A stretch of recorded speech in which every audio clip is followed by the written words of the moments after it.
Hello my dear students, welcome you all on physics learning. आप सभी का फ्यूसिस learning के इस प्लेटफॉर्म पर हार्दिक स्वागत है। तो चलिए शुरू करते हैं आज का हमारा टॉपिक, जिसका नाम है सेमीकंडक्टर। देखिए, इलेक्ट्रॉनिक्स के अंदर ये एक बहुत ही इंपॉर्टेंट टॉपिक है।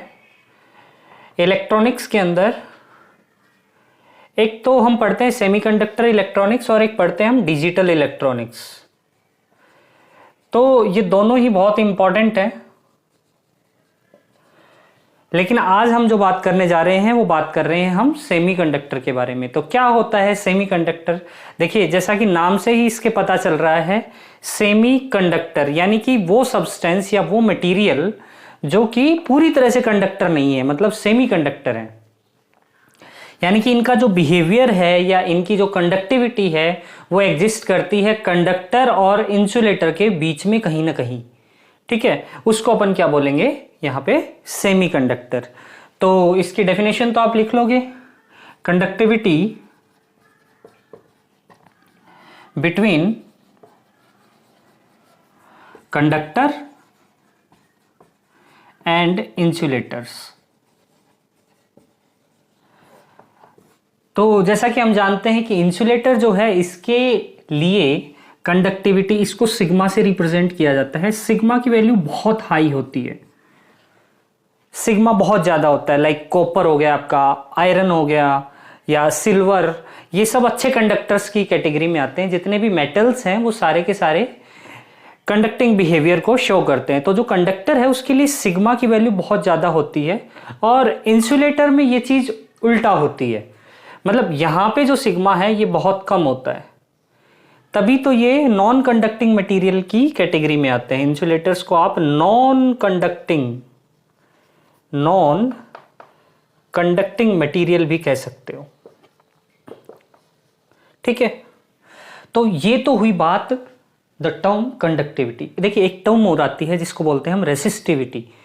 रेसिस्टेंस से बना है रेसिस्टिविटी। जब हम करंट एंड इलेक्ट्रिसिटी पढ़ते हैं तो वहां पे रेसिस्टिविटी को बखूबी इंट्रोड्यूस करते हैं। रेसिस्टिविटी बेसिकली है क्या? तो अगर हम इसके शाब्दिक अर्थ पे जाएं, मतलब शब्द है रेजिस्टेंस या रेसिस्टिविटी, मतलब कि ये करंट फ्लो को रेसिस्ट करता है, अपोज करता है, उसका विरोध करता है। मतलब जो सिग्मा है हमारा, ये जस्ट ऑपोजिट टर्म होगी किसकी? कंडक्टिविटी की। तो यहां पे जो रेसिस्टिविटी अगर हम बात करें तो ये बहुत कम हो जाती है, तभी तो करंट फ्लो होगा और कंडक्टिविटी हाई होगी। हम ऐसा कह सकते हैं sigma rho is equals to 1/σ। अभी बात करेंगे कि मेनली जो सिग्मा वो है जो हमने बताया है यहाँ पे, ये है क्या। फिलहाल यहाँ पे देखो, इंसुलेटर्स के लिए सिग्मा इज वेरी हाई। इतनी बात आती है समझ में। अब देखिए, सिग्मा को इंट्रोड्यूस करते हैं। हमारे पास है एक टर्म रेजिस्टेंस। रेजिस्टेंस को जब हम इंट्रोड्यूस कर रहे थे उस टाइम हमने देखा था कि Ohm's law V proportional I, यानी कोई भी एक इलेक्ट्रिकल सर्किट है जिसमें I जो है करंट आपकी फ्लो हो रही है और R इसका रेजिस्टेंस है, और यहाँ पे जो पोटेंशियल डिफरेंस है वो V है। बेसिकली पैरेलल में वोल्टेज सेम होता है, तो इस रेजिस्टेंस के किनारों पर, एजेस पर भी जो है पोटेंशियल डिफरेंस V ही होगा। पैरेलल में वोल्टेज सेम होती है, ये आप करंट एंड इलेक्ट्रिसिटी में पढ़ते हो, और वहां पे ही आप ओम्स लॉ को इंट्रोड्यूस करते हो। तो जब इस प्रोपोर्शनैलिटी साइन को हम रिमूव करते हैं तो हमें मिलता है कांस्टेंट टर्म V बराबर R इंटू I। R यहां पे क्या है? This is resistance, this is the barrier या tendency to create the barrier in flow of this current. Current के फ्लो में जो बाधा बनता है वही रेजिस्टेंस है। तो यहां पे अगर रेजिस्टेंस हम देखें तो ये हो जाएगा V/I। अब एक चीज यहां पे ध्यान रखना, R जो है ये कांस्टेंट वैल्यू होती है, मतलब R can not be changed for a specific wire, या ये कह सकते हो स्पेसिफिक आउटपुट। यहाँ पे R रेजिस्टेंस में आप कोई भी चीज लगा सकते हो, एक बल्ब लगा सकते हो, एक हाई रेजिस्टेंस वायर लगा सकते हो यहाँ पे, या कोई फैन या कोई भी एक इलेक्ट्रिकल इंस्ट्रूमेंट। तो ये बात तो तय है कि वो हर बार एक ही तरह का बैरियर वहां पे इंट्रोड्यूस करेगा। मतलब R यहाँ पे एक कांस्टेंट वैल्यू होती है। R क्या होती है यहाँ पे? एक कांस्टेंट वैल्यू होती है, यानी कि जिस मैनर में आप ये पोटेंशियल डिफरेंस इंक्रीज करोगे, करंट भी उसी मैनर में, उसी अनुपात में, उसी प्रोग्रेशन के साथ इंक्रीज करेगी। मतलब V को आपने 2 टाइम्स किया तो I ऑटोमेटिकली 2 टाइम्स हो जाएगा। क्यों? क्योंकि R यहाँ पे क्या है? एक कांस्टेंट वैल्यू है। खैर, ये तो बात हो गई ओम्स लॉ का बेसिक अपन ने इंट्रोडक्शन दिया है। V और I के बीच में जो है ग्राफ, वो भी स्ट्रेट लाइन आता है। आगे हम सेमीकंडक्टर में डायोड के अंदर फॉरवर्ड बायसिंग, रिवर्स बायसिंग, बहुत सारी चीजें पढ़ेंगे। वहां पे इस कैरेक्टरिस्टिक कर्व की भी बात करेंगे। ये वहां पे थोड़ा सा चेंज हो जाता है, और वो किस मैनर में चेंज होता है वो भी हम आगे देखेंगे। फिलहाल ये देखिए कि ये जो टर्म रेजिस्टिविटी है, ये आई कहां से? देखिए, अगर हमारे पास एक कंडक्टर की मैं बात करूं,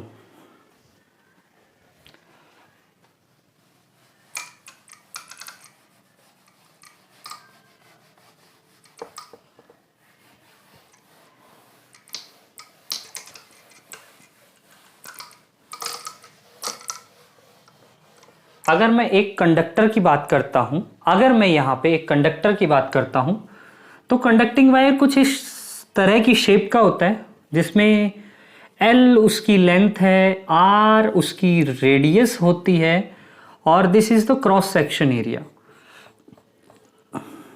let's suppose this is A। तो यहां पे एक बात समझने वाली है कि अगर यहां पे करंट फ्लो हम करेंगे, I करंट मान लो हमने यहां पे फ्लो की, तो ये करंट की वैल्यू बढ़ेगी कब? क्या इसकी हम लेंथ बढ़ा देंगे तो करंट इजी फ्लो होगा, या फिर इसका एरिया बढ़ा देंगे तो करंट इजी फ्लो होगा? देखिए, एक बात यहां पे बहुत इंपॉर्टेंट है कि जो करंट है वो हमेशा कंडक्टर के सरफेस पे जो है फ्लो होती है। जैसे ये मेरे पास वायर है, तो यहां पे इसका क्रॉस सेक्शन एरिया मान लेते हैं, एक वायर के कंपैरिजन में, कोई भी एक वायर एज्यूम कर लो, उसके कंपैरिजन में इसका क्रॉस सेक्शन एरिया ज्यादा है। मान लो ये कंडक्टिंग है, हालांकि ये प्लास्टिक है, इंसुलेटर, बट मान लो कि ये कंडक्टिंग वायर है, तो इसका क्रॉस सेक्शन एरिया की हम यहाँ पे बात कर रहे हैं। ये जो एरिया है, ये जितना ज्यादा होगा उतने ही ज्यादा अमाउंट में यहाँ पे करंट फ्लो होगी। मतलब एरिया के डायरेक्टली प्रोपोर्शनल हो जाएगी current. That means resistance obviously कम हो जाएगा, यानी resistance is inversely proportional to the cross section area of the conductor. Here R is resistance and A is area. And अगर हम लेंथ ज्यादा बढ़ाएंगे, तो मुझे एक बात बताओ, जैसे आपको चलने के लिए कहा जाए कि आप 10 मीटर की दौड़ लगाओ, आप इजीली लगा सकते हो। वहीं अगर मैं कहूं आप 100 मीटर की दौड़ लगाओ, तो आपको थोड़ा सा वहां पे एफर्ट्स ज्यादा लगाना पड़ेगा, यानी कि वहां पे आपको रेजिस्टेंस भी ज्यादा फेस करना पड़ेगा। मतलब रेजिस्टेंस जो है लेंथ बढ़ने के साथ साथ बढ़ जाता है। बस ये दो चीजें हैं, इन दोनों चीजों से हम एक कंक्लूजन निकाल सकते हैं कि R प्रोपोर्शनल L/A। और जब इस प्रोपोर्शनैलिटी साइन को रिमूव करते हैं, तो एक अनदर कांस्टेंट यहां पे इंट्रोड्यूस करना पड़ता है हमें, that is rho, and this rho is called resistivity. आई बात समझ में? रेसिस्टिविटी। आगे बढ़ते हैं। देखो, अगर हम रो की बात करें तो रो यहां पे हो जाएगा RA/L। एरिया इधर मल्टीप्लाई में, एर लेंथ डिवाइड में चली जाएगी। तो ये हमारे पास रेसिस्टिविटी आ गई। अगर मैं यहां पे रेसिस्टिविटी की यूनिट देखूं, तो R की यूनिट होती है SI यूनिट ओम, एरिया की होती है मीटर स्क्वायर, एंड लेंथ की होती है मीटर। 1 मीटर से 1 मीटर एलिमिनेट हो जाएगा। ओम इंटू मीटर जो है हमारे पास क्या आ जाएगी? रो की यूनिट आ जाएगी, SI यूनिट। अब डायमेंशंस की बात कर लेते हैं। तो डायमेंशन निकालने के लिए आपको रो की डायमेंशन पता होनी चाहिए। रो किसकी यूनिट है? रेजिस्टेंस की। तो resistance V is equals to R into I, that is R equals to V/I। I का तो चलो हम बता सकते हैं कि एम्पियर ले लेंगे, लेकिन V का क्या करें? V पोटेंशियल है या पोटेंशियल डिफरेंस है, इसको हम कैलकुलेट करते हैं किससे? V इक्वल्स टू ED, एक बेसिक फॉर्मूला है, जो इलेक्ट्रोस्टैट में आप पढ़ते हो, इलेक्ट्रोस्टैट की जो प्लेलिस्ट है उसमें जाकर के आप देख सकते हो इलेक्ट्रिक फील्ड की पोटेंशियल के साथ में रिलेशंस आपको बताया गया है, उस रिलेशन को वहाँ पे देख लेना, V equals to E into D. तो E इलेक्ट्रिक फील्ड है और इलेक्ट्रिक फील्ड जो है इसकी यूनिट क्या होगी या डायमेंशंस अगर हम देखें तो E जो है F is equals to q E से दिया जाता है। तो E हो जाएगा अपना F अपॉन Q और फोर्स जो है इसका आप जानते ही हो ml t-2 और Q का हो जाएगा AT एम्पियर इंटू टाइम। भाई अगर ये चीज़ें आप नहीं जानते हो तो ये मान लो कि आपको बेसिक्स पे बहुत अच्छा काम करना पड़ेगा। जो बेसिक्स आपको बताए गए हैं उन चीज़ों को आप दोबारा से देखिए और उन चीज़ों पे थोड़ा सा काम करना शुरू कीजिए, क्योंकि यूनिट एंड डायमेंशन एक ऐसा टॉपिक है जिससे हर बार आपका जेई और नीट दोनों ही के अंदर बहुत सारे सवाल पूछे जाते हैं। तो देखिए यहाँ से हमें इलेक्ट्रिक फील्ड मिल गया, इलेक्ट्रिक फील्ड मिल गया तो हम V भी निकाल सकते हैं इलेक्ट्रिक फील्ड में L1 से मल्टीप्लाई करके, तो ये हो जाएगा M L2 T-3 and A-1 और इसके अंदर अगर I एम्पियर का एक बार और डिवाइड करें तो हमें डायरेक्ट रेजिस्टेंस की क्या मिल जाएगी, डायमेंशन मिल जाएगी, M L2 T-3 A-2। ठीक बात है, ये आ गया हमारे पास रेजिस्टेंस का डायमेंशन। और अगर रेजिस्टेंस का डायमेंशन आ गया तो रेसिस्टिविटी का भी आ जाएगा, उसमें एक L1 से और मल्टीप्लाई कर देंगे तो यहाँ हो जाएगा रो और L2 था तो L3 हो जाएगा यहाँ पे। ठीक बात है, this is the dimension of resistivity and unit आप जानते ही हो ओम इंटू मीटर। अब सिग्मा के लिए वो चीज़ें इतना सारा काम करने की ज़रूरत नहीं है। सिग्मा आप जानते हो, सिग्मा होता है 1/ρ, यानी कंडक्टिविटी रेसिस्टिविटी का जस्ट रेसिप्रोकल होता है। तो यहाँ पे 1/ρ अगर हम करेंगे तो ये हो जाएगा ohm inverse metre inverse and the dimension for sigma will be m-1 L-3 T+3 A+2 that is the resistivity. तो हम बात कर रहे थे सेमीकंडक्टर के बारे में। तो सेमीकंडक्टर के लिए ये जो कंडक्टिविटी है ये मीडिएटर होती है, बीच में होती है, ना ये कंडक्टर की तरह बहुत ज़्यादा होती है और ना ही सेमीकंडक्टर की तरह बहुत कम होती है। तो इस तरह के मटेरियल्स को अपन क्या बोलते हैं, सेमीकंडक्टर बोलते हैं। अब कुछ एग्जांपल्स देख लेते हैं कि सेमीकंडक्टर बेसिकली, ये तो बता दिया सर कि मेटल्स तो हमें पता है, एल्यूमिनियम हो गया, कॉपर हो गया, इस तरीके से, लेकिन आपने ये तो बताया नहीं कि सेमीकंडक्टिंग बिहेवियर कौन से एलिमेंट्स शो करते हैं। तो देखिए हमारी पीरियोडिक टेबल के अंदर एक फोर्थ ग्रुप के एलिमेंट आते हैं जिनमें आता है silicon and germanium.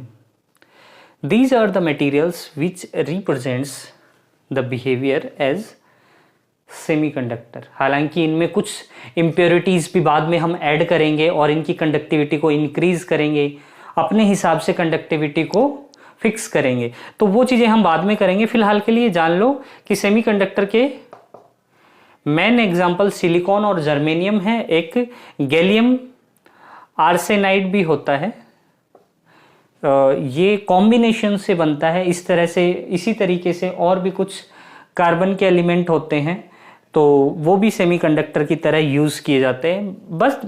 But mainly जो है सिलिकॉन और जर्मेनियम को हम यहाँ पे फोकस करेंगे। सिलिकॉन और जर्मेनियम के बारे में जानेंगे कि किस तरीके से इनको इंट्रोड्यूस किया जाता है। ठीक है, तो सेमीकंडक्टर की शेप क्या होती है देखिए। अच्छा एक चीज़ बताओ मुझे, एक सवाल तो यहाँ पे आपके दिमाग में आ ही रहा होगा कि अगर हम बात करें सिलिकॉन और जर्मेनियम की तो ये फोर्थ ग्रुप में आते हैं। आप पढ़ते हो ना फोर्थ ग्रुप, काशी गए शंकर प्रभु या काम से गए शंकर प्रभु, तो ये याद रखने का तरीका है आपका पीरियोडिक टेबल का। तो सिलिकॉन और जर्मेनियम ही सेमीकंडक्टर है, ये तो इंसुलेटर है भाई। तो कार्बन क्यों इंसुलेटर की तरह बिहेव करता है और सिलिकॉन और जर्मेनियम क्यों सेमीकंडक्टर की तरह बिहेव करते हैं, इस सवाल का जवाब मुझे आप लोग देंगे। और जो नेक्स्ट क्लास होगी उसमें इसका फाइंड आउट करना कि क्यों ऐसा होता है, फिर वहीं यहीं से हम अपनी नेक्स्ट क्लास स्टार्ट करते हैं। तो सेमीकंडक्टर की ये इंट्रोडक्टरी क्लास थी। आई होप आपको मज़ा आया होगा। 15 मिनट्स टू 20 मिनट्स की अपन एक स्मॉल सेशन की तरह मज़े से इन चीज़ों को पढ़ेंगे। तो मिलते हैं नेक्स्ट क्लास में, तब तक के लिए अपना ध्यान रखिए। जय हिंद।